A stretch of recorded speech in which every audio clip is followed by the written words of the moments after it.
এই যে young generation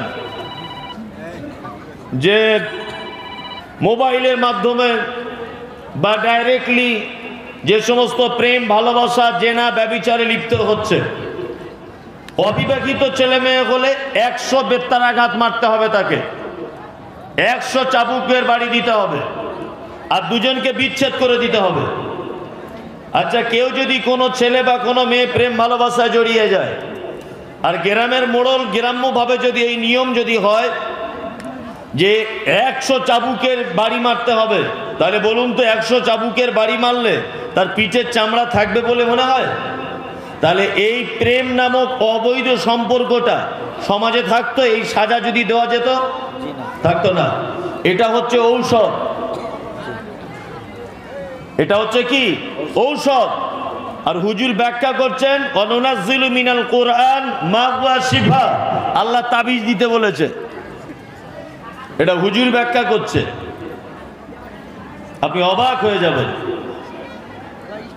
ওই জন্য পরিবার বলতে কি সেটা আপনাকে আমি বলে দিই। ইমাম নববী ব্যাখ্যা করতে গিয়ে যে ব্যাখ্যাটা করেছেন, সেই ব্যাখ্যাটা হচ্ছে এই যে এমন একটা জায়গা যেখানে আপনি বসবাস করছেন, আপনার স্ত্রী থাকবে, আপনার বেটি থাকবে, আপনার বেটা থাকবে, আপনার আব্বা থাকবে, আপনার মা থাকবে, এর নাম হচ্ছে পরিবার। কি বললাম বুঝতে পারছেন? হ্যাঁ। আর একটা পরিবার বোঝাতে গিয়ে এর 3টে ব্যাখ্যা করেছেন। তার মধ্যে একটা খুব ভালো ব্যাখ্যা করেছেন ফুলপুরা শরীফের আবুল আনসার সিদ্দিকী সাহেবের জামাই, উপর বাংলাতে বাড়ি, বাংলাদেশে, ডক্টর খন্দকার জাহাঙ্গীর।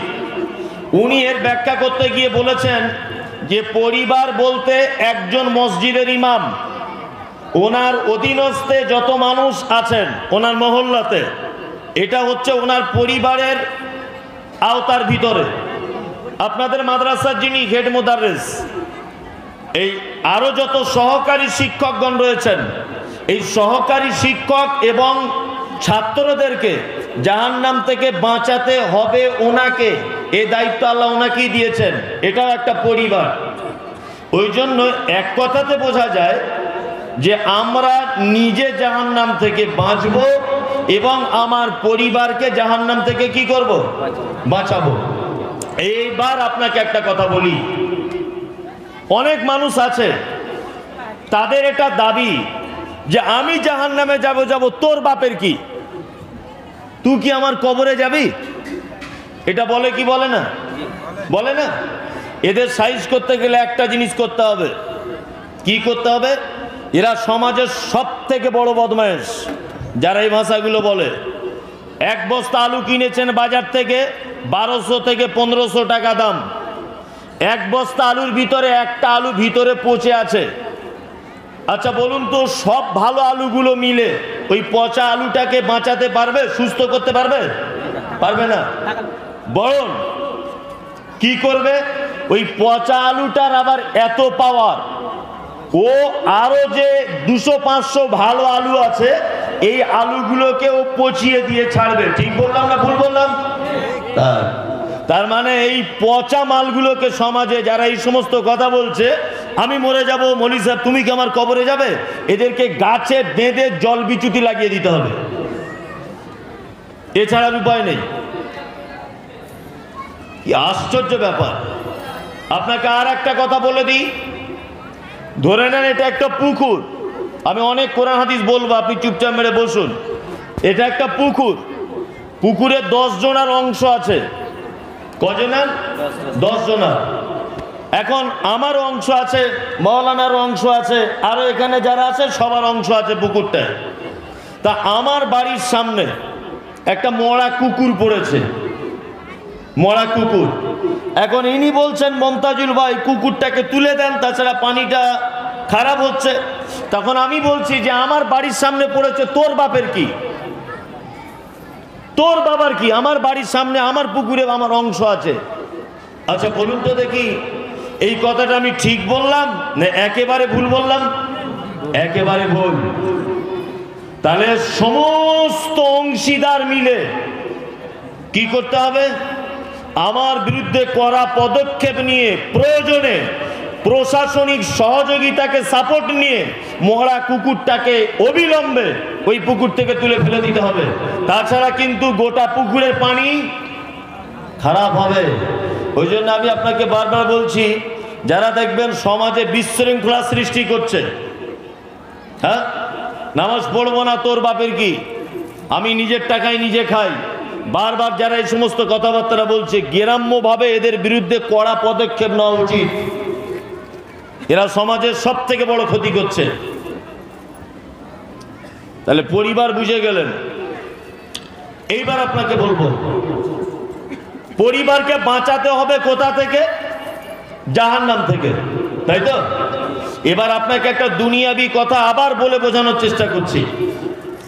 আচ্ছা, পৃথিবীতে আগুন থেকে মানুষকে বাঁচানোর জন্য বেশি ব্যবস্থা গ্রহণ করা হয়েছে, না পানি থেকে মানুষকে বাঁচানোর জন্য বেশি ব্যবস্থা গ্রহণ করা হয়েছে? কোনটা? পানি থেকে। আপনি বুঝুন, আপনার বুঝতে অসুবিধা হয়েছে এই জন্য বলেছেন। এই দেখুন, আপনাকে আমি বোঝাই। আচ্ছা, আপনি তো বাসে যান, বাসে কোনোদিন লাইফ জ্যাকেট ব্যবহার হয়? হয় না। আপনি ট্রেনে যান, ট্রেনে লাইফ জ্যাকেট পরেন? বা বলে আপনাকে যে লাইফ জ্যাকেটটা সিটের তলায় রাখা আছে, ট্রেনটা যদি কখনোই নদীতে পড়ে যায় এই লাইফ জ্যাকেটটা পরে সাঁতার কাটবে, এরকম এরকম করে, এরকম বলে না। আপনি 10 লাখ টাকা দিয়ে একটা গাড়ি কিনবেন, আরটিওর একটা রুলস হচ্ছে এই, ইঞ্জিনে কোনো রকমের আগুন যদি ধরে যায়, দেখবেন ভালো দামি গাড়িতে আগুন নেভানোর জন্য একটা গ্যাসের বোতল সাইডে, ড্রাইভারের সাইডে রাখা থাকে। Yes, no? ইয়েস। তেল পাম্পে দেখেছেন? তেল পাম্পে, পেট্রোল পাম্পে ওখানে লাইফ জ্যাকেট আছে নাকি? নেই। ওখানে দেখবেন এরকম লাল কালারের বালতিতে 4টে-5টাতে দেখবেন সোনালি গোল্ডেন কালারের কিছু বালি ভরা আছে, দেখেছেন? কারণ বালি আগুন নিভাতে সব থেকে বেশি তৎপর ব্যবস্থা নেয় এই কারণে।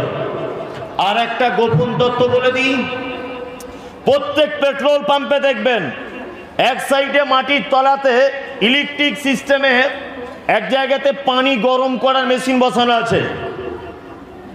সব পাম্পে থাকবে না, বড় বড় পাম্পে। কারণ যারা খুব ভালো স্টুডেন্ট, জেনারেল লাইনে পড়াশোনা করেন, আপনারা জানেন।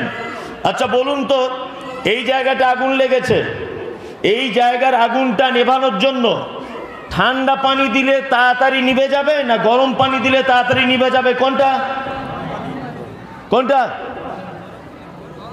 গরম পানি। ইয়েস, গরম পানি। ঠান্ডা পানি দিলে নয়। যত বেশি গরম পানি দিবেন তত তাড়াতাড়ি করে আগুন নিভে যাবে। আর ঠান্ডা পানি দিলে ওই পানির যে ঠান্ডার যে একদম লো কোয়ালিটির ঠান্ডা, জিরো বরফটা যদি আপনি ওখানে দেন, তাহলে বরফটা আগুনের সঙ্গে ফাইটিং করে ওর সমপরিমাণ গরম হতে হবে, তবে ওকে ঠান্ডা করতে পারবে, তার আগে পারবে না। তার মানে সারা পৃথিবীতে আপনি একটা 10তলা বিল্ডিং এ উঠবেন, সেখানেও দেখবেন লেখা আছে, যদি অগ্নি সংযোগের মানে ইলেকট্রিক ভাবে কোন রকম আগুন লেগে যায় তাহলে এই গ্যাস ব্যবহার করুন। সারা পৃথিবীতে সরকারি তৎপরতায় মানুষকে আগুন থেকে বাঁচাবার জন্য সব থেকে বেশি পদক্ষেপ গ্রহণ করা হয়েছে, পানি থেকে নয়। তা পৃথিবীতে অসংখ্য নবীদেরকে পাঠানো হয়েছে। আল্লাহ সুবহানাহু ওয়া তাআলা একজন নবীকে কথা বলেননি যে মানুষ পানিতে ডুবে গেলে কি করে বাঁচবে, এই পদ্ধতিটা বলে দাও। বলুন, প্রত্যেক নবীকে দায়িত্ব দেওয়া হয়েছে মানুষ আগুন থেকে কি করে বাঁচানো যাবে, আপনি তাদেরকে এইটা আগে বলে দেন। আমি মুমতাজুল ইসলাম সাঁতার কাটতে জানি না, আমি নদী পার হতে হতে নদীতে পড়ে গেলাম, সাঁতার না জানলেও অন্তত পক্ষে হিচড়ে টিচড়ে এদিক ওদিক করে 1 ঘন্টা বেঁচে থাকতে সক্ষম হব কি হবো না? যেমন করে বেঁচে থাকবো।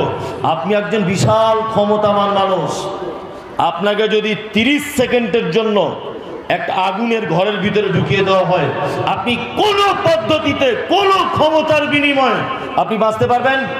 পারবেন না। এই জন্য পৃথিবীতে যত নবী এসেছেন প্রত্যেক নবীদেরকে বলা হয়েছে এমন পদক্ষেপ গ্রহণ করতে বলা হয়েছে। আল্লাহ নবী সাল্লাল্লাহু আলাইহি ওয়াসাল্লাম বলেছেন, ইত্তাকুন নার ওয়ালাউ বিশিক্কি তামারিন।